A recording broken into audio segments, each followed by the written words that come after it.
자,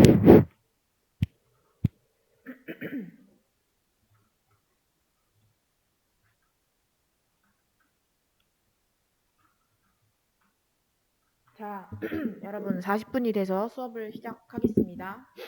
이제 벌써 오늘이 저희가 이제 2달 수업이라서 빅데이터 1이랑 R 빅데이터 1이랑 R 빅데이터 2 이렇게 2개로 나뉘어져 있거든요. 근데 오늘이 R 빅데이터 1 마지막 날입니다. 그래서 한 달 동안 여러분이 열심히 따라와 주셔서 감사하고요. 앞으로 한 달도 재밌게 해봅시다. 자, 저희가 어제는 뭘 배웠냐면요.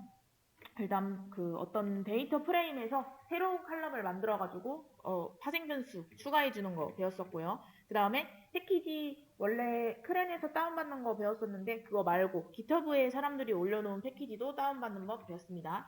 그 다음에 아주 중요한 dplyR이라는 패키지에 대해서 배웠었어요. 그래서 여기 안에서 배웠던 함수가 뭐뭐 있냐? 맨 처음에 filter라는 함수를 이용해서 저희가 원하는 조건에 행만 골라내는 그런 것도 배웠었고요. 그 다음에 select 함수 이용해서 원하는 칼럼만 조회하는 것도 했었고, arrange로 내림차순, 오름차순 정렬하는 거 했었고, 그 다음에 또 뭐였죠?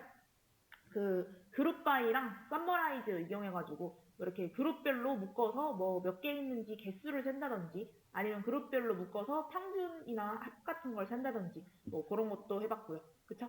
그래서 오늘은 제가 어제 숙제 하나 내드렸는데 이거 복습하면서 제가 어제 마지막 부분에서 그 데이터 가로로 결합하는 거랑 세로로 결합하는 거를 너무 급하게 설명하다 보니까 제대로 못했거든요. 그래서 그거 설명하면서 오늘 수업을 시작하도록 하겠습니다. 오늘 뭐 할지도 또 자세하게 설명해 드릴게요. 방금 말씀드렸던 데이터 결합 요거 다시 설명해 드릴 거고요. 그 다음에 요거 다 하면은 데이터 정지하는 거 가르쳐 드릴 거예요. 데이터 정지하는 게 뭐냐면 어제도 말씀드리긴 했는데 예를 들어서 몸무게 같은 거 쟀는데 200 같은 이런 조금 이상한 숫자, 이상치 같은 거 아니면 또 측정을 못 해가지고 그냥 측정이 안 된 널값이랑 비슷한 걸로 나온 그런 결측치 같은 게 있거든요. 그래서 그런 애들이 껴있으면은 저희가 데이터 분석할 때 함수가 중간에 안 먹어가지고 오류가 날 수 있기 때문에 그런 애들을 꼭 다른 값으로 바꿔주거나 아니면 걔네를 빼고 계산을 해야 돼요. 그래서 그런 거 하는 거 가르쳐 드리겠습니다. 그 다음에 이제 여기까지 다 하면은요. 저희가 ggplot 패키지 처음 배웠을 때 사용하는 걸 배우긴 했는데 그 안에 있는 함수 딱 하나 사용해 봤어요. qplot이라고. 그쵸? 이제 ggplot는 사실 안에 함수가 훨씬 많고요. ggplot 패키지 안에 있는 ggplot이라는 함수가 정말 기능이 많거든요. 그래서 이거 함수 이용해서 그래프 그려보는 거 할 겁니다. 그래서 그래프는 산점도 그래프 먼저 그려볼 거고 막대 그래프도 그리고 선 그래프도 그리고 상자 그림 그래프도 같이 한번 그려보겠습니다. 그래서 이걸로 그래프 그리면서 중간중간에 데이터 만들어야 될 때 dplyr 패키지도 또 사용할 거예요.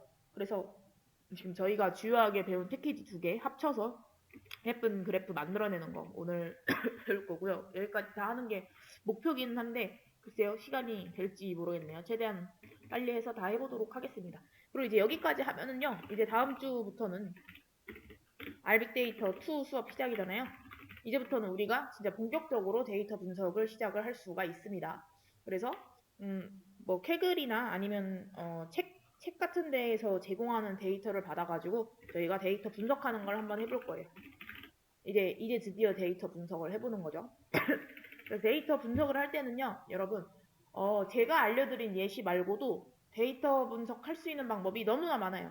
예를 들어서 칼럼도 굉장히 여러 개가 있겠죠. 뭔가 사람에 대한 정보라고 한다면 성별도 있을 것이고, 나이도 있을 것이고, 연봉, 학점, 결혼 유무, 아니면 종교가 있는지 없는지, 이런 아주 여러 개의 칼럼이 있단 말이죠. 제가 저번에도 말씀드렸는데 칼럼, 즉 열이 많을수록 더 데이터 분석 방법도 다양해지고요. 어떻게 기준을 잡아가지고 분석하느냐에 따라서 결과가 많이 달라집니다. 그래서 나이랑 연봉의 관계 할 수도 있고 나이랑 학점의 관계 아니면은 세 개 엮어서 나이랑 학점이랑 결혼의 관계 막 이런 것도 볼 수 있고요. 되게 다양하게 할 수 있거든요. 그래서 제가 수업 시간에 가르쳐드린 예시 말고도 여러분들이 이제 집에서도 한번 나는 이거 2개를 한번 해볼까 이런 식으로 이렇게 다양하게 해볼 수 있고요. 그리고 그래프 평범한 거 만드는 거 말고도 제가 다양한 그래프 많이 보여드렸잖아요. 텍스트 마이닝 이런 것도 할 수 있고 아니면 지도로 막 이렇게 뭐랄까 그 분석한 결과 나타내는 그런 예쁜 것들도 있고 그런 것도 시간 되면 최대한 많이 해보는 게 저의 목표입니다. 네, 뭐 어쨌든 숙제 먼저 풀면서 저번에 했던 그 디플라이알 패키지 연습하는 거 같이 해볼게요. 자, 숙제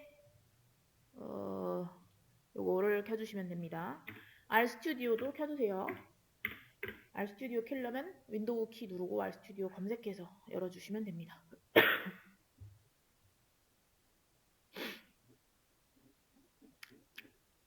네. 그래서 이거 복사해와서 RStudio에 붙여 넣겠습니다.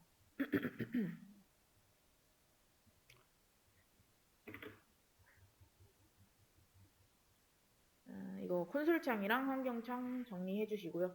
네, 한번 해볼까요? 자, 맨 처음에 보면은요, 이거 여러분 저희 처음 보는 거 아니죠? 이거 이제 이름 여기서 막 랜덤으로 뽑아가지고 이름 100개 만들고, 그리고 이제 점수를 나타낼 건데, 국어 점수, 영어 점수, 수학 점수도 60점에서부터 100점까지의 숫자 중에서 100개 랜덤으로 뽑아서 점수 부여하고, 뭐 이런 식으로 데이터 프레임 만드는 거 저번에 해봤었어요. 그래서 이 데이터 프레임을 만드는 코드는 제가 제공을 해드리니까 이거는 그냥 한꺼번에 실행시키고 이제 이 밑에 문제를 풀기 시작하시면 됩니다. 한꺼번에 실행하는 거는요. 컨트롤 알트 R 이거 단축키인데 저도 맨날 까먹어서 구글에다 검색해서 하거든요. 어쨌든 컨트롤 알트 R로 한번 전체 실행을 해보겠습니다. 네, 전체 실행을 했더니 여러분 여기에 굉장히 많은 뭐 벡터라든지 이런 데이터 프레임이 생겼네요. 저희가 사용할 데이터 프레임은 STS고요. 여기서 STS 한번 실행했기 때문에 여기 이렇게 데이터가 나옵니다. 그쵸? 그러면 한번 봤던 데이터죠. 네. 그럼 이제 이걸로 디플라이어 패키지 이용해서 뭐 여러 가지 데이터 가공해 보는 거 연습해 보겠습니다. 자, 먼저 셀렉트를 이용해서 국어, 영어, 수학 칼럼만 조회하라고 나와 있네요. 그쵸? 네, 지금 칼럼이 몇 개가 있나요? 칼럼이 7개가 있는 이런 데이터인데요. 여기서 딱 요거 칼럼만 조회를 하고 싶대요. 그쵸? 그러면 어떻게 이용한다? 만약에 파이프 연산자를 이용하지 않는다면 좀 이렇게 함수가 굉장히 좀 뭐랄까 길어지고 줄도 길어지고 괄호 같은 것도 많아지고 그리고 또 다른 변수에 넣어가지고 중간중간 다른 변수에 넣어서 막 확인하고 이런 과정이 많아지는데 저희가 어제 배웠던 파이프 연산자 컨트롤 시프트 M 눌러서 만들 수 있는 얘를 이용하면은 좀 간단하게 할 수 있었죠. 그리고 이 파이프 연산자의 뜻은 뭐였다? 왼쪽에 있는 데이터를 받아서 오른쪽에서 쓰겠다 이런 소리입니다. 그래서 데이터 STS를 받아서 얘를 어떻게 하겠다? 셀렉트 하겠다. 그래서 이 중에서 어떤 칼럼만? 국어 칼럼, 그리고 영어 칼럼, 수학 칼럼 이렇게 조회를 하겠다는 소리입니다. 네. 그래서 이거를 실행을 해보시면 네, 진짜 제가 원하는 대로 국어, 영어, 수학 칼럼만 조회가 됐네요. 그렇죠? 그래서 셀렉트는 여러분 특정 열을 뽑아서 조회하고 싶을 때 쓰는 함수입니다. 이게 이렇게 뽑았다고 해서 여러분 원래 7개의 칼럼이 있었던 게 3개의 칼럼으로 바뀌어버린 게 아니라 그냥 조회할 때만 3개만 뽑아서 조회를 하는 겁니다. 네. 자, 그 다음에 이번에 필터링 사용해 볼게요. 디플라이알에서 가장 유용하고 많이 사용하는 함수가 필터인데요. 이제 저희가 여기 있는 모든 데이터를 다 보는 게 아니라 특정 조건을 만족하는 행만 뽑아가지고 보고 싶다. 그럴 때 쓰는 함수입니다. 셀렉트는 열만 뽑아서 조회했다면 얘는 조건을 걸어서 행을 뽑아서 조회하는 거죠. 네. 그래서 번호가 1078인 데이터만 조회하라고 나와 있네요. 그래서 STS 데이터를 가지고 컨트롤 시프트 M으로 파이프 만들어 주신 다음에 필터 함수 적어주시면 되고요.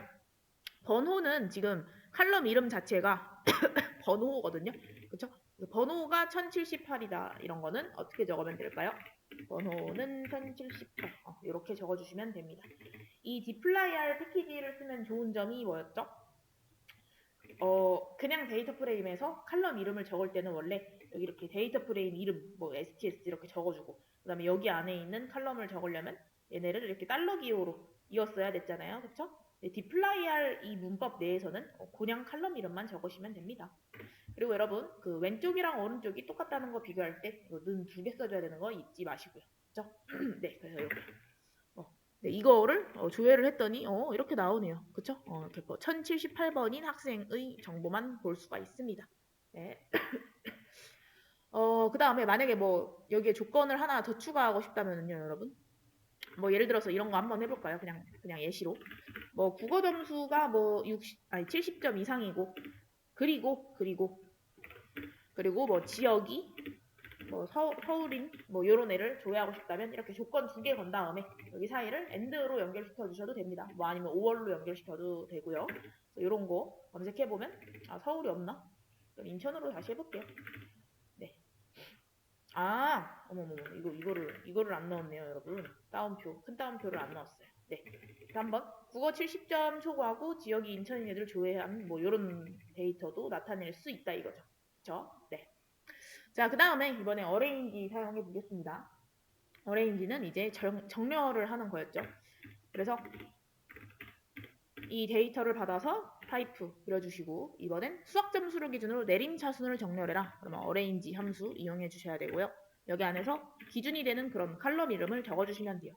네, 만약에 제가 그냥 수학이라고 쓰면은요. 이게 어떤 차순 정렬인지 한번 볼까요? 네, 밑으로 갈수록 점점 커지니까 오름차순 정렬이네요. 네, 내림차순 정렬해 달라고 했기 때문에 저희는 어떻게 해준다? 디센딩이라는 함수로 수학을 감싸주시면 됩니다. 이렇게요. 디센딩이 이제 내려가는 그런 뜻이라고 했었죠. 그래서 이걸 실행을 했더니 그렇네요. 처음에 높은 점수 100점부터 시작해서 점점 낮아지는 이런 내림차순 정렬이 됐고요. 아니면 여러분 디센딩으로 안 해도 이렇게 해도 된다고 했었죠. 여기 앞에다가 이렇게 하이픈 요걸 붙여도 똑같이 100점에서 시작해서 점점 작아지는 이런 내림차순 정렬이 가능합니다. 그 다음에 여러분 이런 경우에는요. 그럼 만약에 수학이 100점인 애들 안에서 여기 이 5명 있잖아요. 5명 안에서 한번 국어 점수를 볼까요? 국어 점수는 어떻게 정렬되어 있나요? 69, 77, 89, 87, 71 숫자가 점점 커지는 것도 아니고 작아지는 것도 아니죠. 그렇죠? 그래서 일단 수학으로 내림차순 정렬하긴 할 건데 수학 점수가 같았을 때는 내가 국어 점수를 기준으로 뭐 오름차순으로 정렬하고 싶다. 이럴 수 있잖아요. 그렇죠? 그래서 수학은 내림차순, 그 다음에 국어는 오름차순. 이렇게 하나의 조건을 더 추가하고 싶으면 그냥 뒤에다가 하나 더 추가해 주시면 됩니다. 오름차순으로 하고 싶으면 그냥 뭐 수식어 없이 이렇게. 그럼 한번 잘 됐나 볼까요? 수학이 100점인 애들 안에서 국어 점수를 보니까 국어 점수는 점점 올라가고 있네요. 그쵸? 네, 이런 식으로. 그리고 밑에 보면서 선생님 국어 점수 여기 내려갔는데요. 막 이러시면 안 돼요, 여러분. 수학 점수 똑같은 애들 내에서만 국어 점수를 오름차순으로 정렬하겠다. 이런 소리입니다. 땡. 뭐 이런 식으로 정렬하는 거. 어레인지 함수가 오더 함수보다는 조금 덜 헷갈리는 것 같아요. 그죠? 자, 그 다음에 이번에는 정렬하고 필터링해서 원하는 컬럼만 뽑기를 보니까 여러분 정렬할 때는 어떤 함수 사용한다? 어레인지 함수 이용하면 되고요. 필터링 할 때는 필터 함수, 그 다음에 원하는 컬럼만 뽑는다? 그럼 셀렉트 함수. 세 개의 함수를 다 이용해가지고 그 원하는 데이터를 뽑아내라는 소리네요. 그쵸? 그래서 얘는 어떻게 할까요? 보통은 저희가 필터를 먼저 항상 쓰고요. 함수 중에서. 그 다음에 정렬. 마지막에 셀렉트를 하는 게 맞을 것 같아요. 그쵸? 그래서 먼저 필터링 먼저 해볼까요? 그럼 수학이 80점 이상인 학생들의 번호 이름 수학만 출력 수학 점수로 내림차순. 그러면 여러분 얘가 필터 조건이겠네요. 그죠? 80점 이상인 애들만 뽑아서 그다음에 번호 이름 수학만 이거는 이제 셀렉트겠죠? 그다음에 수학 점수로 내림차순 이게 이제 정렬하는 이 어레인지 함수에 들어가면 되겠네요. 그쵸? 한번 해보겠습니다. 자, 데이터에서 컨트롤 시프트 M 파이프 해주시고 그 다음에 필터링 하겠다. 뭘로? 수학 점수가 80점 이상인 애들로. 그쵸? 그 다음에 컨트롤 시프트 M. 그 다음에 이렇게 파이프 연산자 적고 엔터를 쳐서 적는 게 일반적인 형태입니다. 여기서도 사실 보통 이렇게 엔터를 쳐서 적어줘요. 이래야지 보기가 편해가지고. 자, 아무튼 이 애들 중에서 얘네를 어떻게 정렬할까요? 뭐 사실 셀렉트를 먼저 해도 되고 어레인지 먼저 해도 될 것 같은데 상관없을 것 같아요. 어레인지 먼저 한번 해보겠습니다. 어레인지. 어레인지에서 수학 점수 내림차순, 그럼 디센딩. 그리고 수학, 칼럼 이름. 이렇게 적어주시면 되겠네요. 그쵸? 그 다음에 이게 지금 잘 되고 있는 건지 모르겠으면 이렇게 중간중간 한 다음에 한번 확인을 해보시면 됩니다. 그래서 수학이 80점인 애들만 뽑아가지고 제가 수학 점수로 내림차순을 했을지 보시면 그렇게 잘 됐네요. 그쵸? 네. 자, 그럼 이제 여기서 또 어떻게 하겠다? 원하는 컬럼만 뽑겠다. 어떤 컬럼만 뽑고 싶나요? 저는 번호, 그리고 이름, 수학 이 컬럼만 뽑고 싶습니다. 여기까지 했더니 제대로 나오네요, 여러분. 그쵸? 네. 그래서 저희가 이제 데이터 분석 들어가면은 배웠던 함수를 활용해가지고 이렇게 많이 활용해가지고 저희가 원하는 데이터를 쫙 다 뽑아낼 거예요.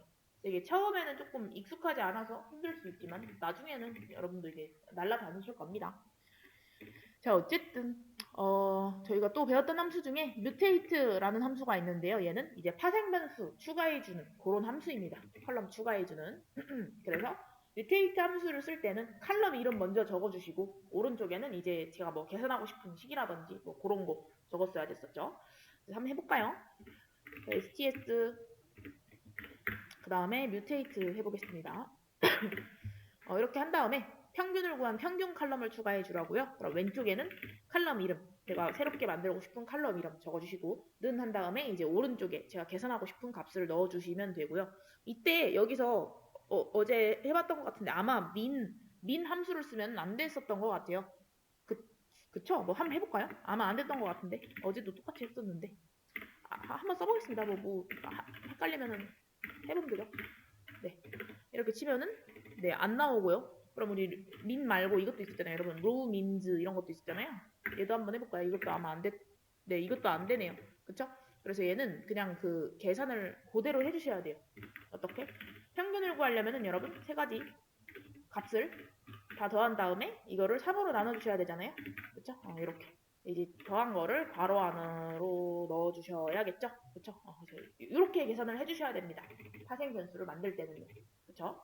그래서 이거를 실행을 해보니까 평균이 제대로 나왔을지 한번. 네, 평균이 제대로 나온 것 같네요. 그쵸? 네. 자, 그런데 만약에 소수점 아래에 있는 거, 여기 숫자 막 이렇게 뿅뿅뿅뿅 있는 거 너무 불편하다 그러면 어떻게 할까요? 이제 이 계산 결과를 어떻게 할까요? 라운드라는 반올림 함수 안에 넣으면 조금 깔끔하게 정리할 수 있습니다. 네, 이걸로 한번 해보면 그냥 라운드를 쓰면은 그냥 반올림 해가지고 정수로 만들어줘서 뭐 이런 식으로 평균이 나올 수가 있겠군요. 그쵸? 네, 뮤테이트로 파생 변수 추가할 수 있다. 이런 거 알아주시면 되고요. 자, 이제 썸머라이즈로 그 기술 통계량 구하는 거 한번 해볼게요. 자, STS 컨트롤 시프트 M 한 다음에 썸머라이즈 하겠다. 썸머라이즈는 단독으로 써도 됩니다, 여러분. 자, 그래서 여기서 수학 총점, 수학 평균, 수학 최대를 구해달라고 했는데요. 썸머라이즈도 뭐라 그러지? 그 변수 이름을 적어주셔도 되고 안 적어주셔도 되거든요. 근데 웬만하면 적어주시는 게 좋아요. 그러니까 무슨 소리냐면 총점을 구하려면 여기 안에서는 여러분 썸, 민 이런 함수를 사용할 수가 있어요. 그래서 썸 한번 일단 변수 이름 같은 거 안 적어주고 한번 해볼게요, 여러분. 이게 이제 수학 총점 그 다음에 수학 평균 그다음에 여기서는 이제 함수 민 이거 여러분 잘 분리해주세요. 뮤테이트 안에서는 민 같은 함수 쓸 수 없었고요. 썸머라이즈 안에서는 쓸 수 있습니다. 수학 그 다음에 수학 최대 맥스를 물어보는 것 같네요. 그죠? 이렇게 이거는 지금 그냥 딱 계산한 결과만 넣은 거죠. 이렇게 해도 제대로 나오기는 하거든요, 여러분. 이렇게 네 보이시나요? 그래서 이제 모든 학생들의 수학 총합은 7,984. 그다음에 뭐 평균은 요거고 이 수학 뭐 당연히 100점이 최대값이겠죠. 뭐 이런 식으로 나오는데 이렇게 해도 되고 아니면 얘네를 변수에다가 이렇게 넣어도 되거든요. 뭐 예를 들어 썸 매스 변수에다가 넣어가지고 이렇게 총합을 적겠다. 그다음에 얘는 이제 민 매스 이렇게 하겠다. 그다음에 얘는 매스 이렇게 하겠다. 이런 식으로 변수 이름을 정해줄 수도 있는 거거든요. 그럼 여기 이렇게 변수 이름 나온 거 보이시죠, 여러분? 처음에 했을 때는 그냥 그 계산한 그 코드, 그의 이름이 그대로 나왔는데 제가 변수 이름 정해주니까 이렇게 나왔죠? 그죠? 근데 웬만하면 변수 이름을 정해주시는 게 좋아요. 왜냐면 그래야지 나중에 써먹기가 좋거든요. 나중에 칼럼 이름 부르듯이 불러가지고 써먹을 수가 있거든요. 네, 이렇게 변수 정해주시는 거. 그리고 여러분 여기서 변수 적을 때는 이거 는으로 이어주시는 거. 는 두 개 적으면 안 되고요. 화살표 함수도 안 될 것 같거든요. 한번 해볼게요, 여러분. 혹시 여러분이 이제 변수에다가 값 넣는 거라서 이거랑 헷갈리실 수 있잖아요. 그러니까 이게 될지 안 될지는 저도 안 해봐서 한번 해보겠습니다. 이상하게 나오네요, 여러분. 그쵸? 이 변수에다가 얘를 넣겠다는 건데 얘가 그냥 그대로 나와버렸어요. 그죠? 얘가 그대로 나와버려서 화살표 말고 는으로 하는 걸로 합시다. 여기 는으로 하시는 걸로 이렇게 네. 자, 어쨌든 썸머라이즈 한번 써봤고요. 이제 그룹 바이 써볼게요. 그룹 바이는 여러분 어제 그룹 바이만 가지고 해봤더니 조금 이상한 결과 나왔었던 거 기억하시나요? 그룹 바이는 그냥 묶고 끝내는 게 아니라 묶어서 이걸 어떻게 연산할 건지를 적어주셔야 돼요. 일단 어떻게 하고 싶냐면 지역별로 수학 평균을 구하고 싶대요. 그러면은 우리는 지역별로 묶어야 되니까 당연히 그룹 바이 뒤에 지역이라고 써주셔야 되겠죠. 이것만 한번 실행해보면 제가 이상한 결과 나온다고 했었죠. 지역별로 뭐 묶지도 않았고요. 그냥 원래 값이랑 똑같은 게 나온 것 같은데요? 그쵸? 네. 그래서 그룹 바이는 혼자 사용하는 게 아니라 이걸로 그룹핑 한 다음에 내가 뭔가를 하겠다. 이럴 때 쓰는 겁니다. 그룹 바이 뒤에 또 파이프 라인으로 이렇게 그룹화 한 다음에 그 다음에 내가 뭐 할 건지 동작을 적어주시면 돼요. 자, 근데 봤더니 지역별 수학 평균을 구해달라? 평균을 구해달라? 그러면 얘도 기술 통계량, 그 통계를 구하고 싶다는 거 아니에요? 통계 구할 때는 썸머라이즈를 사용을 하죠. 그쵸? 보통은 그룹 바이는 썸머라이즈랑 묶어가지고 분석을 해줍니다. 그래서 썸머라이즈 또 써주시고 여기 안에서 수학 평균을 구해달라. 그럼 평균 구하라고 할 때는 이렇게 웬만하면 변수 이름 적어주시라고 했었죠. 그쵸? 그리고 평균 구해달라고 그랬으니까 그냥 민 수학하면 되겠네요. 이렇게. 네. 그럼 과연 제대로 나왔을지. 그러니까 만약에 뭐 이런 거 구하고 싶다는 거죠. 대구 학생들의 수학 점수의 평균은 몇 점이다. 뭐 서울 애들의 수학 평균은 몇 점이다. 이런 식으로 구하고 싶다는 거였는데 실행을 해보니까 잘 나왔네요, 여러분. 그쵸? 봤더니 누가 제일 수학을 잘한다? 대구 애들이 제일 수학을 잘하네요. 그리고 또 그 다음이 울산 이쪽이 좀 잘하는군요. 그다음 인천, 뭐 대전 뭐 이렇게 되네요. 그죠? 네. 이런 식으로. 그 다음에 이번에는 성별별 수학 평균을 구해달라. 그럼 여러분 위에랑 똑같은 거를 구하는데 지역이 성별로 바뀌었을 뿐이잖아요. 그쵸? 그래서 그냥 복부 태워서 지역 말고 성별만 적어주면 되겠습니다. 네. 봤더니 이제 여학생들의 평균은 80.4, 남학생들의 평균은 79.1이구나. 이렇게 해주시면 됩니다. 그래서 어제 저희가 배웠던 함수 몇 가지죠? 셀렉트, 필터, 어레인지, 뮤테이트, 서머라이즈, 그룹 바이 6개네요. 6개. 네, 6개 함수 이렇게 간단하게 사용해보는 문제 한번 풀어봤습니다. 그 다음에 이제 뭐 할 거냐면 제가 어제 그 데이터 합치는 거 가로로 합치기, 세로로 합치기 그거 제대로 설명 못해서 그거 한 번만 다시 설명을 해드리겠습니다. 근데 제가 심지어 어제 너무 급하게 말하느라 반대로 말한 것 같아요, 여러분. 가로로 합치는 거랑 세로로 합치는 거랑 그거 다시 가르쳐 드릴 거고 여기에서는 인터넷에 있는 엑셀 파일 불러와가지고 그 데이터로 할 거거든요. 직접 막 이렇게 위에서 했던 것처럼 이렇게 만들기가 귀찮아가지고 외부에 있는 데이터 엑셀 불러와서 할 건데요. 제가 수업 페이지에 여기 예비 파일 다운로드라고 하나 올려놨어요, 여러분. 네, 지금 저 따라하시면서 여기 한번 들어가 보겠습니다. 여기 들어가 볼게요. 예제 파일 다운로드. 그럼 이게 뭐냐면 그 코딩 관련 책 중에서 혼자 공부하는 어쩌고 이런 시리즈 되게 많거든요. 혼자 공부하는 파이썬, 자바, C 언어 이런 거. 그 중에서 혼자 공부하는 R 데이터 분석이라는 책에 나와 있는 뭐랄까? 이 저자가 올려놓은 데이터 예시입니다. 저희가 뭐 데이터 분석을 하려면 그 예시 파일이 필요하니까요. 그래서 뭐 이 책도 있고 다른 책도 있고 이런 식으로 깃허브에 많이들 올려놓거든요. 네, 그래서 데이터를 제가 만들기가 조금 뭐하기 때문에 이런 데에 있는 거 좀 활용하도록 할게요. 자, 그래서 여러분 여기 깃허브 페이지에서 어디를 들어가시냐? 여기 데이터 폴더 이름 눌러주셔서 여기 들어가 볼게요. 데이터. 그러면 이렇게 여러 가지 엑셀 데이터가 있어요. 그죠? 보이시죠? 그래서 여기서 뭐뭐를 다운받을 거냐면 여기 샘플 2 M 히스토리부터 샘플 5 Y20 히스토리 여기까지 4개 이거 4개 다운받아 주실게요, 여러분. 그냥 누르시면 이런 화면이 나오는데 여기서 뭐 다운로드 눌러도 되고 뷰로 눌러도 될걸요? 네, 다운로드 버튼 눌러서 받겠어요. 이렇게 받아졌죠? 그럼 다시 돌아가서 이번에는 F 히스토리. 네, 이렇게 용량은 작은 엑셀이에요. 이것도 다운받고 4개 다운받아 주세요. 이렇게. 그러면은 저는 4개를 다 다운받았습니다. 네, 다 되셨을까요? 이렇게 4개.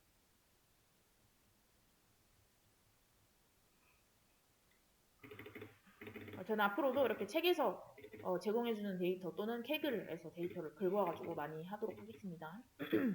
네, 자 그럼 다운 받아지면 우리 폴더를 한번 보도록 할게요, 여러분. 여기 이거 파일 탐색기 버튼 누르셔서 다운 받았을 때는 다운로드 폴더로 자동으로 들어가겠죠? 네. 다운로드 폴더로 들어가면 저희가 다운받은 이 4개의 데이터가 있습니다. 그러면 뭐 한번 눌러서 한번 볼까요? 여기 M 히스토리 샘플2 M 히스토리는 무슨 내용이냐면 이제 M이니까 메일이거든요. 메일. 남자들의 뭐였더라? 신용카드 내역서였나? 뭐 그런 거예요. 신용카드 내역서. 그래서 21년도에는 뭐 이만큼 썼다. 45만 원밖에 안 썼다고요? 굉장히 조금 썼군요. 그다음에 뭐 20년도에는 뭐 70만 원 썼다. 뭐 이런 식으로. 그다음에 그러면 당연히 여러분 F 히스토리는요. 이제 여자들의 뭐 이렇게 신용카드 내역서 이렇게 나오는 거겠죠. 네, 데이터 양 자체는 많지 않은 데이터라서 그냥 테스트용이에요. 그다음에 샘플 4 Y21 히스토리 이거는 뭐냐면 21년도에 이제 신용카드 사용량입니다. 21년도.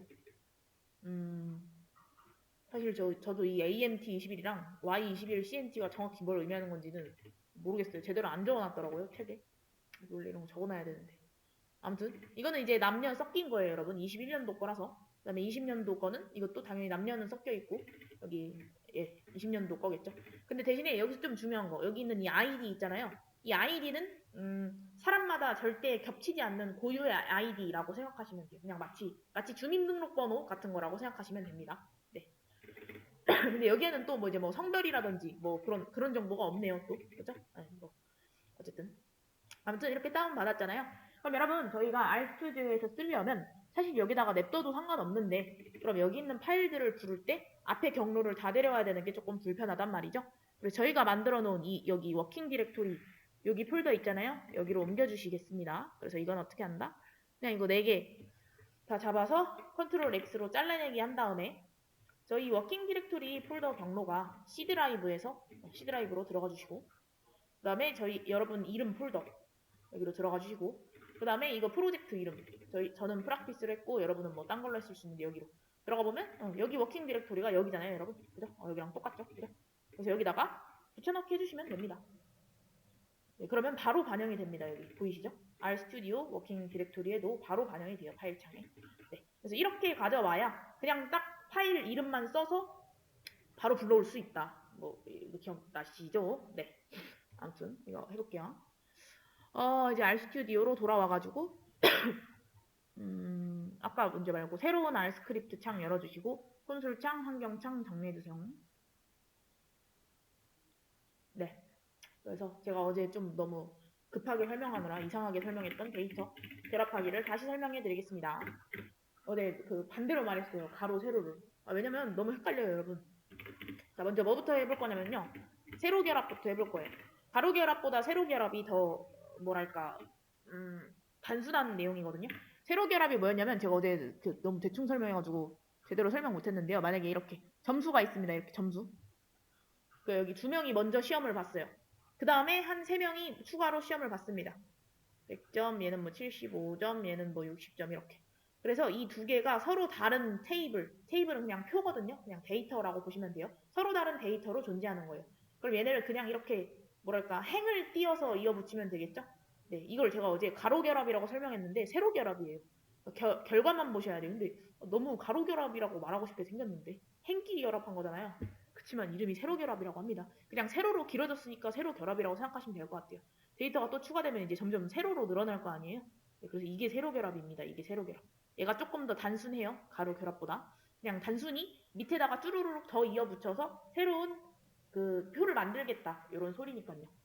네, 어쨌든 세로 결합 해보겠습니다. 이때 어떤 함수 사용했었는지는 말했었는지 기억나시나요? bind rows라는 함수를 사용을 할 겁니다. 네. 자, 그러면 이거를 하기 위해서 저희가 다운받았던 엑셀 파일 중에 샘플2 M 히스토리 이 남자들 정보랑 샘플3 F 히스토리 여자들 정보 이거 두 개를 가져올 거예요. 자, 근데 봤더니 여러분 저희가 아까 전에 다운받은 이 파일들 형식이 CSV가 아니라 XLSX네요. 그쵸? 엑셀이네요. 엑셀. 완벽한 엑셀. 그래서 엑셀 파일을 불러오려면 저희는 꼭 패키지가 필요합니다. 그래서 패키지 배웠었던 거잖아요. 그죠? 어떤 패키지가 필요하냐면 많이 사용한 readexcel이라는 패키지가 필요해요. 그래서 이거를 패키지를 설치하고 로드해주는 과정을 거치셔야 됩니다. 그런데 아마 패키지가 설치가 돼 있을 거예요, 여러분. 왜냐면 저희가 같이 했었으니까요. 이거 확인하고 싶으면 우측 하단 패키지 창 키셔서 readexcel이 있는지 확인해 보시면 됩니다. readexcel. 네, 있네요. 리드 엑셀 있네요. 그쵸? 네, 그러면 로딩만 해주시면 돼요. 만약에 리드엑스 패키지 없었을 경우에는 install.package 리드 엑셀 이걸 진행해 주시면 되고요. 이미 되어 있다, 설치가 되어 있다, 그럼 로드만 해주시면 됩니다. 로드할 때는 라이브러리 리드 엑셀. 네, 요거. 그래서 로딩 해주시고요. 이렇게 나오는 게 이제 로드가 됐다는 뜻이라고 했어요. 네. 아무튼 리드 엑셀 패키지 이제 데려왔으니까 저기 안에 있는 함수를 이용해서 저희는 이 샘플2, 샘플3 요거 파일을 읽어올 수가 있습니다. 그래서 한번 해볼게요. 먼저 저 남자들 신용카드 내용 한번 불러올까요? 그래서 저기 리드 엑셀 패키지 안에 리드 언더바 엑셀이라는 이런 함수가 있어요. 네. 그래서 여기 안에서 저 파일의 경로랑 이름을 적어주시면 됩니다. 근데 파일의 경로와 이름을 적을 때는 꼭 큰 따옴표 안에다가 적어줘야 돼요. 큰 따옴표를 먼저 여시고 그 다음에 이걸 적어야 되거든요, 여러분. 딱 진짜 이걸 적어야 되는데 저 이름을 따라치다 보면 저희가 막 그 오타가 날 수 있겠죠. 그래서 쟤를 바로 불러오는 방법. 큰 따옴표 사이에 커서 위치한 채로 키보드 탭키 누르시면 이렇게 저희가 가져올 수 있는 파일들 이름 이렇게 나온다 그랬죠, 그죠? 요걸로 선택해야 오류가 안 나겠죠. 그래서 sample2 m history xls 저거 선택해 주시면 됩니다. 이렇게. 네. 그리고 만약에 얘를 여기 폴더에다가 넣지 않았다면 앞에 경로를 다 적어줘야 된다고 했었죠. 그게 조금 이제 귀찮은 거죠. 그래서 데려온 거예요. 뭐 어쨌든 이거 한번 실행만 한번 해볼까요?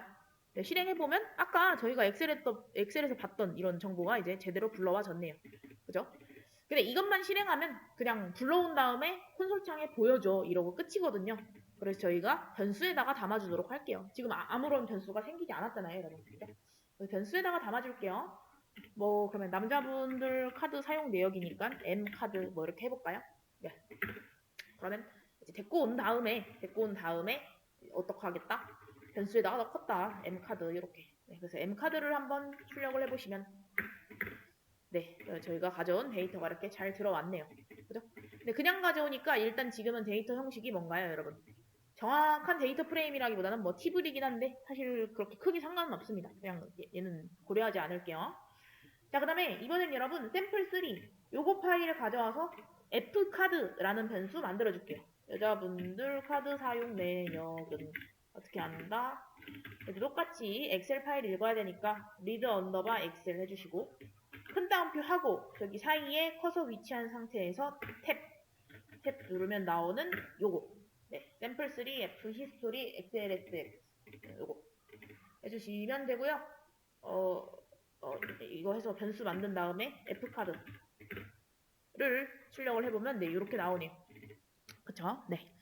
자, 그래서 보시면 지금 저는 그냥 이 전체 사람들의 카드 이용 내역을 보고 싶은데 굉장히 불편하게 남자들 카드 사용 내역, 여자들 카드 사용 내역 이렇게 나뉘어져 있어요. 그쵸? 그래서 제가 하고 싶은 건 그냥 이거를 하나의 표로 이렇게 하나의 표로 이어진 요런 테이블을 만들고 싶은 겁니다. 그쵸? 요럴 때 사용하는 게 이제 bind row라는 함수고 그리고 그게 세로 결합이라고 했어요. 왜냐면 세로로 길어졌으니까 이렇게 생각하시면 됩니다. 그래서 한번 해볼까요? 이거는 그냥 복잡하지 않아서 bind rows라는 함수 불러서 저기에다가 그냥 이어붙이고 싶은 그 데이터 이름 2개 적어주시면 됩니다. 그래서 뭐 f카드 그리고 m카드 이렇게만 적어주시면 이게 끝이에요, 여러분. 이게 끝. 라고 하려고 했는데 여러분 이걸 사용하려고 하면은 바로 됐네. 젠장. 이건 여러분 저희가 이전 스크립트에서 dplyr 사용하고 있었잖아요. 그래서 바로 된 건데 지금 bind rows라는 함수 자체가 dplyr 안에 있는 함수거든요. 그래서 만약에 이제 여러분이 만약에 집에 가서 이 RStudio를 처음 킨 다음에 이 함수를 쓰려고 한다? 그러면 안 될 겁니다. 그러니까 즉 dplyr을 꼭 로드를 하고 써야 되는 함수라는 거예요. dplyr. 이제 저희는 로드가 되어 있는 상태라서 그냥 된 거고요. 어쨌든 이렇게 이걸 이용해가지고 어떻게 할 수 있다? 네, 이렇게 이제 여자들 정보랑 남자들 정보를 이어붙일 수 있다.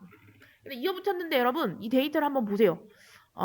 조금 마음에 안 들어. 뭔가 이제 정렬이 마음에 안 들잖아요. 그러니까 제가 왼쪽에다가 F카드 적고 오른쪽에다가 M카드 적어서 그냥 진짜 그 순서대로 여자들 정보 먼저 적고 그 다음에 남자들 정보 적고 이렇게 한 거예요. 만약 여러분이 M카드를 먼저 적었다면 이제 거꾸로겠죠. 근데 이 정렬이 굉장히 마음에 안 들단 말이죠. 그렇죠? 그래서 정렬을 좀 해주고 싶은데요. 정렬하려면 어떻게 하는 게 좋을까요? 아이디로 정렬하면 조금 더 보기가 좋을 것 같지 않나요? 그쵸? 네. 아이디로 정렬을 하고 싶어요, 여러분. 저는 이거를. 그러면 어떻게 하면 된다? 정렬하는 함수가 arrange였잖아요. 그쵸? 그래서 arrange로 정렬을 해주시면 됩니다. 그래서 여기에서 Ctrl Shift M 한 다음에 arrange 해주시고 누구 기준으로? ID 기준으로. 그럼 그냥 이제 기준으로 설정하고 싶은 칼럼 이름을 이렇게 적어주시면 되겠죠. 그래서 실행을 했더니 네, 예쁘게 ID 칼럼 기준으로 오름차순 정렬이 됐습니다. 네. 그래서 이게 뭐다? 이게 세로로 결합하는 거였고요. 이럴 때는 bind row라는 함수를 이용을 합니다. bind rows네요. 자, 그 다음에 이제 드디어 가로 결합을 해보도록 하겠습니다. 가로 결합은 여러분 어제도 잠깐 했었는데 기억나실까요? 뭐 예를 들어서 학생 3명이 중간고사 시험을 봐서 중간고사 시험 점수를 나타낸 데이터가 있어요. 그 다음에 기말고사로 봐서 기말고사 데이터도 있어요. 근데 이 두 개를 그냥 합쳐서 뭐 누가 중간고사 몇 점, 기말고사 몇 점 이런 식으로 합치고 싶은 거죠. 그럼 가로로 늘어나는 거라서 이게 지금 그러니까 1번 학생, 2번 학생이 중간고사는 90점, 100점 이렇게 맞고 이제 기말고사 테이블도 따로 있었어요. 따로 얘네 둘이. 기말고사 100점 맞고 얘는 뭐 65점 맞고 이렇게. 근데 이제 이거 두 개를 이어붙이고 싶은 거죠. 근데 이거는 가로 결합은 세로 결합보다 조금 더 복잡한 게 꼭 이 연결되는 애를 찾아줘야 돼요. 그러니까 만약에 여기서 3번 학생이 있었어요. 근데 3번 학생이 중간고사만 보고 자퇴를 해가지고 기말고사는 안 봤어요. 그리고 어떤 4번 학생은 중간고사 이후에 전학을 와가지고 얘는 시험을 봤어요. 이렇게. 그리고 합칠 때 그냥 1번 90, 175, 그 다음에 165, 80 이런 식으로 합치면 안 되겠죠. 그쵸? 똑같은 학생의 점수끼리 같은 행에 있어야 되는 거잖아요. 그래서 가로로 결합할 때는 어떤 칼럼 기준으로 맞춰서 결합을 해줄 건지. 그러니까 1번 학생은 이렇게 1번 학생끼리 연결이 돼야 되고 2번 학생도 자기 점수 3번 학생은 뭐 이제 기말고사 점수가 없으니까 연결할 수가 없겠죠. 4번도 중간고사 점수가 없으니까 연결을 할 수는 없을 거예요. 아무튼 이런 식으로 뭐 얘를 칼럼 이름을 ID라고 한다면 ID 칼럼 기준으로 내가 묶어주겠다. 매치 시켜주겠다 이런 거죠. 매칭. 아무튼 이런 조건이 들어가야 됩니다. 그래서 이거는 여러분 가로로 늘어나는 거잖아요. 지금 테이블이 가로로 점점 길어지는 거잖아요. 그래서 이게 가로 결합이었습니다. 근데 저는 이렇게 10끼리 결합하는 거라서 어제 세로 결합이라고 잘못 말했는데 사실 아직도 헷갈려요. 세로 가로. 아무튼 가로로 길어지는 거라 가로 결합이다. 네. 자, 그러면 한번 해볼까요? 자, 가로 결합할 때는요. 이거 엑셀 샘플 4번 Y21 이거랑 샘플 5번 Y20 얘네를 데려오겠습니다. 그래서 일단 위에서 이거 불러왔던 것처럼 똑같이 리드 엑셀 해가지고 넣어줄게요. 그래서 변수 이름 정할 때 맨 앞이 숫자면 안 되거든요, 여러분. 그래서 이것도 신용카드 사용 내역인데 21세기 붙여놔봐. 21년도의 카드 내용 여기에다가 저 엑셀을 불러와가지고 어떻게 한다? 큰 따옴표 안에서 탭키 그럼 이제 샘플 4 Y21 히스토리 네 이거 불러와 주시고요. 이거 실행한 다음에 한번 잘 불러왔나 볼까요? 카드 21 네, 실행했더니 잘 가죠? 왔네요. 그래서 21년도 여기 안에는 뭐 이제 성별 섞여 있고요. 아무튼 여기 안에서 카드 이용 내역 그다음에 똑같은 방식으로 20년도 거 또 불러올게요. 얘도 리드 엑셀 함수 적어주고 큰 따옴표 안에서 탭키 그러면 샘플 5 Y20 히스토리 이거 선택하면 되겠네요. 카드 20 잘 데려와줬나 확인을 해봅시다. 그러면 잘 데려왔네요. 그렇죠? 보시면 21년도 신용카드 내역이랑 20년도 신용카드 내역이 좀 많이 달라요. 그렇죠? 그래서 저희는 이거를 세로로 이제 이어붙이고 싶은 게 목표입니다. 그런데 세로로 이어붙일 때 어떤 칼럼을 기준으로 이어붙일지를 생각해 주세요, 여러분. 어떤 칼럼 기준으로 해야 될까요? 여기 AMT 이게 그냥 사용 금액이라고 볼게요. 아마 맞을 거예요. 사용 금액을 기준으로 이어붙여야 될까요? 너무 이상하죠. 20년도에 만약에 내가 50만 원 쓰고 21년도에 50만 원 썼으면 같은 사람이 쓴 거는 아니잖아요. 그렇죠? 금액으로 이어붙이는 건 정말 이상한 것 같고요. 이게 카운트일 것 같은데 그냥 신용카드 사용 횟수인가? 신용카드 사용 횟수로 행을 연결시키는 것도 굉장히 말이 안 되죠. 그렇죠? 그래서 뭘로 연결시킬 수밖에 없다? 아이디로 연결시킬 수밖에 없다. 자, 아이디가 여러분 마치 주민등록번호 같은 느낌이라고 했잖아요. 그렇죠? 자, 아이디가 똑같으면 같은 사람이 쓴 돈 내역인 거죠. 그렇죠? 아이디 기준으로 묶어야 될 것 같아요. 자, 그런데 여기서 조금 중요한 게 하나 있습니다. 제가 그림판에다가 쟤네를 조금 이어붙여서 그려서 표현을 해볼게요. 잘 보세요. 여러분은 그림판 이거는 안 따라 하셔도 됩니다. 저만 할 거예요. 캡처. 안녕하세요. 캡처 어딨어? 캡처. 잠시만요, 여러분. 네, 여러분은 이제 그냥 이거 보고만 계시면 돼요. 이걸 고정해야지, 고정. 애를 떼어와가지고 그림판에다가 붙여.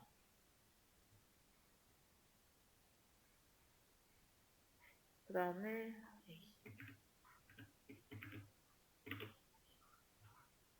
이것도 해볼게요.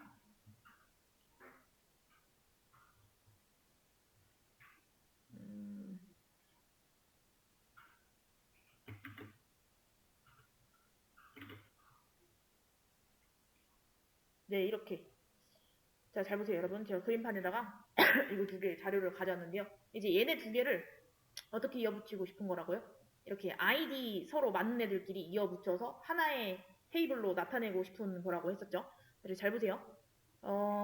얘를 오른쪽에다가 이어붙일 건데 꼭 아이디 기준으로 이어붙여 주셔야 됩니다. 보시면 여기에 있는 이쪽 칼럼, 아니 이쪽 행, 얘는 봤더니 아이디가 1이네요. 그쵸? 그럼 얘는 어디다가 이어붙여 줘야 되죠? 여기 아이디 1인 쪽에다가 이어붙여 줘야 되는 거예요. 그쵸? 그럼 얘는요, 아이디 2인 쪽, 이런 식으로. 그 다음에 얘는요, 여러분, 아이디가 4인 애를 찾아서 이어붙이고 싶네요. 근데 아이디가 4인 애는 여기 있어요. 그쵸? 그 다음에 아이디 5인 애, 아이디 5. 얘는 여기. 그 다음에 아이디 7, 8, 9까지 한꺼번에 묶겠습니다. 7, 8, 9. 아이디 7, 8, 9. 이건가? 이렇게. 그 다음에 마지막 아이디 10이네. 아이디 10까지 같이 묶었을걸? 가지고. 그죠? 이렇게. 요거네요. 요거. 그죠? 그래서 21세기가 뭐다? 여기 왼쪽에 있는 이쪽이 21세기. 21세기 왜 자꾸 21세기라고 그러지? 21년도예요. 21년도. 네. 21년도 카드 이용 내용. 그 다음에 이게 이제 20년도 카드 이용 내용이거든요. 근데 왜 여기 21이라는 숫자가 있지? 제가 혹시 뭐 잘못 가져왔나요, 여러분? 네? 네? 뭐가 좋은 거야? 잘못 가져왔는데요, 여러분? 그치. 이게 21년도잖아. 어쩐지 뭔가 다르다 했어요. 제가 어제 집에서 했던 거랑. 이게 21년도고, 이거는 남녀 합친 그거잖아요. 그쵸? 죄송합니다. 다시 할게요, 여러분. 다시. 빠르게 하겠습니다. 이거를 그림판으로 한번 설명을 듣고 해야지 잘 되거든요. 아휴, 정말. 그림판 하나 더 열고, 그 다음에 다시 20년도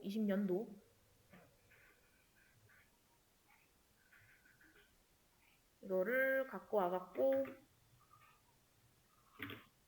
이렇게 그치. 이제서야 제대로 가져왔네. 아무튼 이제 여기서 21년도랑 20년도 이거 다시 이어붙이는 거 할게요. 자, 그럼 보시면 여기 1, 2, 3, 4, 5, 6, 7, 8, 10 이렇게 있네요. 그죠? 근데 1, 2 묶어서 아이디 일치하는 애들끼리 이어붙여 주겠습니다. 이렇게 여기 1, 2. 그 다음에 여기 3, 4, 5, 4, 5를 일단 떼어서 붙이고, 그 다음에 7, 8, 9, 10. 그럼 여기 7, 8 이렇게 7, 8 이어붙이고, 그 다음에 10 이어붙이고. 근데 문제가 있어요, 여러분. 21년도 거에는 여기 9번인 사람이 21년도에는 돈을 썼잖아요. 근데 20년도에는 9번이 없어요. 그쵸? 뭐 카드를 21년도에 만들었나 보죠? 그죠? 그리고 또 이것도 마찬가지. 20년도에는 3번이랑 6번인 사람이 돈을 썼었는데 21년도에는 3번, 6번이 돈을 쓰지 않았네요. 그쵸? 그래서 얘네들은 짝꿍이 없습니다. 3번은 20년도에만 있고요. 그리고 6번도 20년도에만 있고요. 이렇게.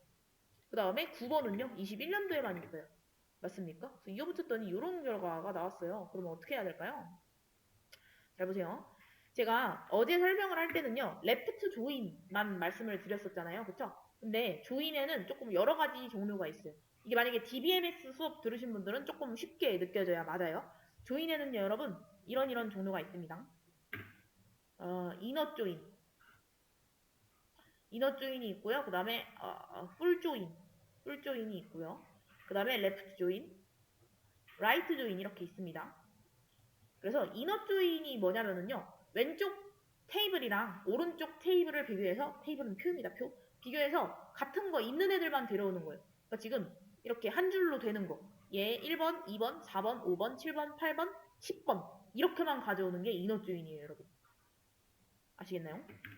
그 다음에 풀 조인은 뭐냐면요. 풀 조인은 왼쪽에, 오른쪽에 데이터가 있든 없든 한쪽에만 있으면 무조건 다 가져오는 거. 이게 풀 조인입니다. 근데 대신에 여기는 데이터가 없잖아요. 그쵸? 짝꿍이 없잖아요. 짝꿍이 없는 부분은 다 NA. NA가 뭐냐면 이따가 결측치 할 때 나올 건데 그냥 값이 비어있다는 소리거든요. NA로 나옵니다. 값이 없다. 왜냐면 얘는 21년도에만 있고 9번은 3번, 6번은 20년도에만 있잖아요. 저거까지 다 가져와요. NA라고 해가지고 어쨌든 다 데려와요. 다. 연결이 되는 애들은 연결해주고 짝꿍 없는 애들은 없는 채로 가져옵니다. 그 다음에 이제 레프트 쟤는 뭐냐면요. 쟤는 왼쪽에 있는 테이블 기준이에요. 그래서 제가 만약에 왼쪽을 21년도로 뒀잖아요. 그럼 왼쪽에 있는 애들만 나와요. 그러니까 지금 저기 뭐야 이렇게만 나오는 거죠. 이게 왼쪽 기준이죠. 그러니까 왼쪽에 데이터가 있다? 그러면 1, 2, 4, 5, 7, 8, 9, 10 얘네만 나오는 거예요. 그럼 이제 여기에는 9번은 짝꿍이 없잖아요. 여기만 NA라고 하고 나오는 거죠. 근데 3번, 6번은 아예 안 나옵니다. 왜냐면 지금 기준은 왼쪽이거든요. 왼쪽한테 있는 애만 나옵니다. 이렇게.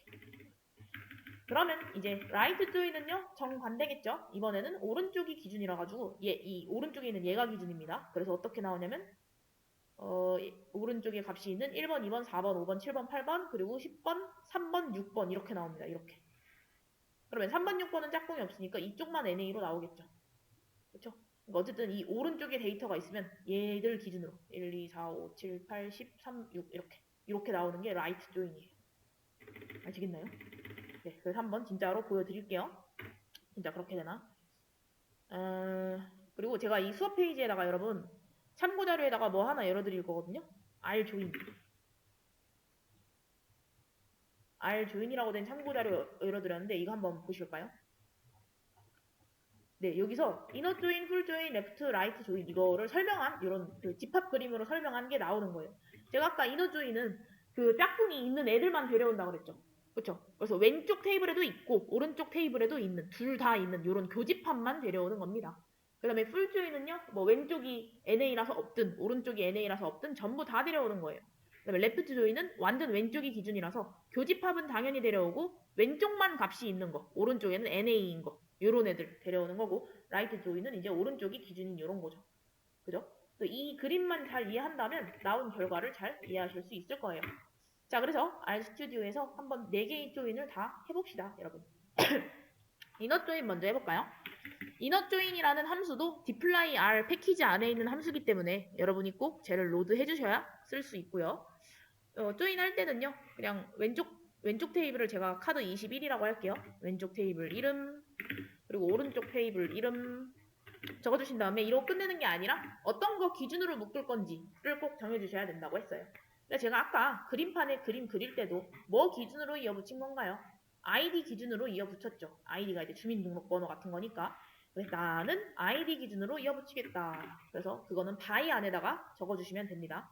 그리고 제가 원하는 이 컬럼 이름이 아이디, 대문자 아이디네요. 네, 이렇게 적고 실행을 해보시면 뭐가 나온다 여러분? 이렇게. 자, 이게 지금 이 그림판에서 어떤 거랑 똑같이 생겼나요? 딱 이제 교집합이 있는 거. 그러니까 1번, 2번, 4번, 5번, 7, 8, 10. 1, 2, 4, 5, 7, 8, 10 얘네만 나온 거죠. 그렇죠? 그러니까 왼쪽에도 데이터 있고 오른쪽에도 데이터 있는 거만 나오는 게 이너 조인입니다. 이너 조인. DB에서도 그 DBMS 수업에서도 이너 조인 같은 거 많이 했었는데 배워보신 분들은 기억나시죠? 그 다음에 똑같은 거를 이제 풀 조인으로 한번 해볼게요, 여러분. 위에 거 복사하시고 그냥 풀 조인으로만 바꿔주시면 됩니다. 이건가? 네. 그리고 실행을 해보면 이번에는 어떤 결과가 나왔나요? 풀 조인은 뭐다 여러분? 합집합이어가지고요. 양쪽에 이제 데이터가 있든 없든 그냥 전부 다 나오는 거. 이게 전부 다 나온 거예요. 이게 전부 다 이렇게. 그죠? 이게 전부 다 나온 겁니다. 그래서 이쪽도 NA라고 나오고요. 여기도 NA라고 나오는군요. 그쵸? 이게 풀 조인. 그럼 이제 레프트, 라이트 이것도 해봅시다. 한꺼번에 해볼게요. 여기는 레프트. 그 다음에 밑에는 라이트.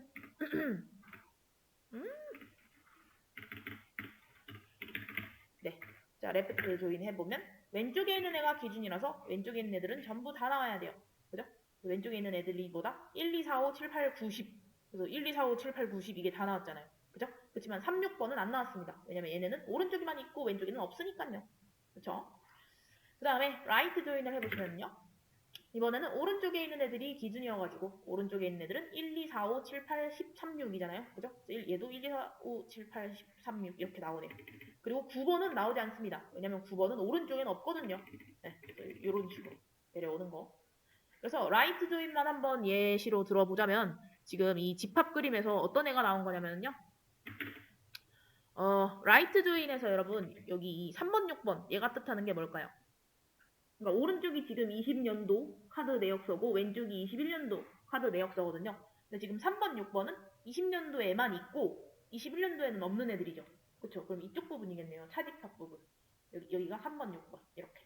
그쵸? 왜냐면 20년도에만 있고 21년도에는 없는 애들이니까요. 그럼 이제 여기 교집합.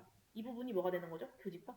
20년도에도 있고 21년도에도 있는 애들은요. 1, 2, 4, 5, 7, 8, 10 얘네들이 교집합인 거죠.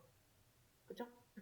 그러면 여러분 여기는요. 21년도에만 있고 20년도에는 없는 얘는요.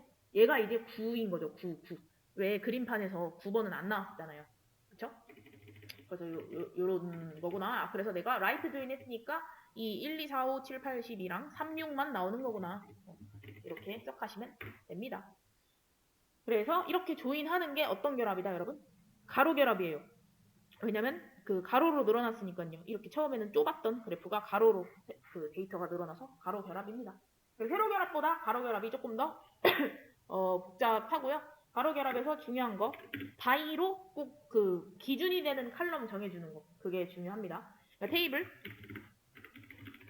결합할 건데 이거의 기준이 되는 변수가 필요하고요. 이런 변수를 뭐라고 부르냐면요. 키 변수라고도 불러요. DBMS에서도 막 뭐 프라이머리 키 뭐 이런 거 쓰잖아요. 키 변수라고 부르고요. 이 키 변수는 당연히 여러분 왼쪽 오른쪽 테이블에 다 있어야 됩니다. 만약에 21년도 카드 내역서에는 키가 있는데 그러니까 아이디가 있는데 여기 20년도 테이블에는 아이디 자체가 없어요. 그러면은 당연히 묶을 수가 없겠죠. 기준이 없으니까요. 그죠? 한쪽이라도 키 변수가 없으면은 실행이 안 돼요. 그래서 키 변수는 양쪽 테이블 모두 가지고 있어야 합니다. 이거 당연한 얘기죠. 그 다음에 만약에 키 변수가 둘 다 있기는 한데 그 칼럼명이 조금씩 다를 수 있어요. 뭐 예를 들어 왼쪽에서는 소문자 아이디고 오른쪽에서는 뭐 대문자 아이디라든지 이런 식으로 아니면 뭐 한쪽은 한국어로 뭐 번호 뭐 이렇게 돼 있다든지 그러면 두 테이블에 키 변수가 있기는 한데 만약에 이 변수명이 다르면 그거부터 통일시켜 줘야 됩니다. 변수명부터. 그냥 변수 말고 키 변수 말하는 거예요, 여러분. 통일하고 가공해야 함. 이렇게. 아시겠죠? 네. 그래서 이거 테이블 결합하는 거 제가 어제 제대로 설명 못한 것 같아서 조금 더 제대로 설명드렸고요. 숙제 한 문제도 풀이했고요. 그러면 지금 33분이기 때문에 여러분 잠깐 쉬었다가 뒷부분 이어서 하겠습니다. 네, 쉬었다가 오시면은요. 디플라이알 패키지를 아직 제대로 사용하지 않았거든요. 그거 문제부터 풀면서 수업 진행할게요. 쉬었다가 오세요, 여러분. 44분에 시작할게요.